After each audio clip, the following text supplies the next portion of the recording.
আসসালামু আলাইকুম। বিপদগ্রস্তদের দান সদকা করার ফজিলত এবং কাকে দান করা যায় জেনে নিন। আল্লাহ তাআলা আল্লাহর রাস্তায় দানের প্রতিদান ২৭ গুণ পর্যন্ত বৃদ্ধি করেন। মহাগ্রন্থ কুরআনে আল্লাহ তাআলা বলেন, যারা আল্লাহর রাস্তায় সম্পদ ব্যয় করে তার উদাহরণ হচ্ছে সেই বীজের মতো যা থেকে ৬০টি বীজ জন্ম নেয় আর প্রতিটি শীষ ১০০টি করে দানা থাকে। আর আল্লাহ যাকে ইচ্ছা অতিরিক্ত দান করেন, আর আল্লাহ সুপ্রশস্ত সুবিজ্ঞ। সূরা বাকারা আয়াত ২৬১।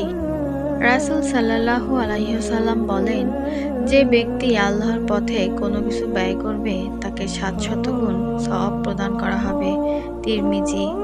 অর্থাৎ যে কেউ আল্লাহর রাস্তায় অর্থ খরচ করবে, তাই তা জিহাদের প্রয়োজনে খরচ করুক অথবা গরিব অসহায় ও বিপদগ্রস্ত মানুষের কল্যাণে কিংবা ইসলামের কোনো প্রয়োজনে খরচ করুক, কিয়ামতের দিন আল্লাহ তাকে বিনিময়ে তার দানকে ৭০০ গুণ পর্যন্ত বৃদ্ধি করে এবং প্রতিদান দিবে। আল্লাহর উদ্দেশ্যে দান সদকা করা আল্লাহকে ঋণ দেওয়ার মতো। মহান আল্লাহ বলেন, তোমরা নামাজ কায়েম করো, যাকাত দাও এবং আল্লাহকে কাজে হাসানা বা উত্তম ঋণ দাও। তোমরা নিজেদের জন্য যা কিছু অগ্রে পাঠাবে তা আল্লাহর কাছে উত্তম আকারে এবং পুরস্কার হিসেবে বর্ধিত রূপে পাবে। সূরা মুজাম্মিল আয়াত ২০। কুরআনে আয়াতসমূহে উল্লেখিত আল্লাহকে কাজে হাসানা বা উত্তম ঋণ দেওয়ার অর্থ আল্লাহর পথে খরচ করা। তাফসির ইবনে কাসির।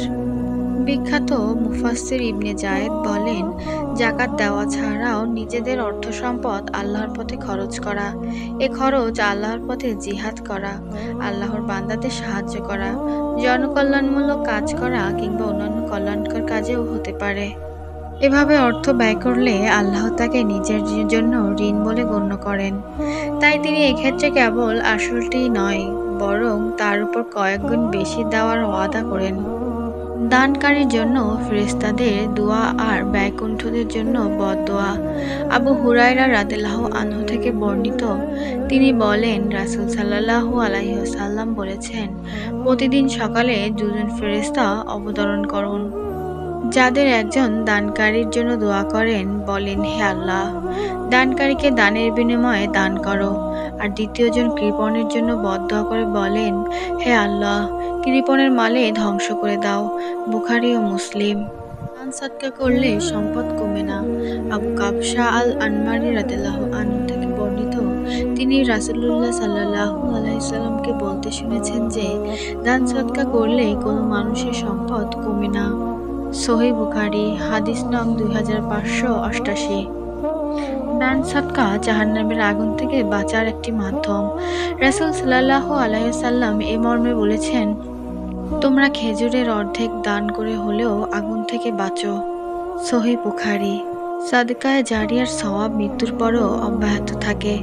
আবু হুরায়রা রাদিয়াল্লাহু আনহু থেকে বর্ণিত, রাসূল সাল্লাল্লাহু আলাইহি ওয়াসাল্লাম বলেছেন, মানুষ মৃত্যুবরণ করলে তার যাবতীয় আমল বন্ধ হয়ে যায়, তবে ৩টি জিনিস ছাড়া। সাদকায়ে জারিয়া এমন দান যা মানুষ দীর্ঘদিন উপকৃত হয়, এমন ইলম যা শরীয়ত বিষয়ক জ্ঞান দ্বারা উপকৃত হওয়া যায়, এবং এমন নেক সন্তান যে তার জন্য দোয়া করে। সহিহ মুসলিম 4310। কাদেরকে দান করব? সাধারণভাবে গরিব, অসহায় ও বিপদগ্রস্ত মানুষকে জনকল্যাণকর কাজে এবং দিনের প্রয়োজনে সাহায্য করা অত্যন্ত সওয়াবের কাজ। তবে নিজ আত্মীয় স্বজনদের মধ্যে গরিব, এতিম ও অসহায় মানুষদের উদ্দেশ্যে দান করা অধিক গুরুত্বপূর্ণ এবং অধিক উত্তম। এদেরকে দান করলে ২ ধরনের সওয়াবের কথা হাদিসে বর্ণিত হয়েছে।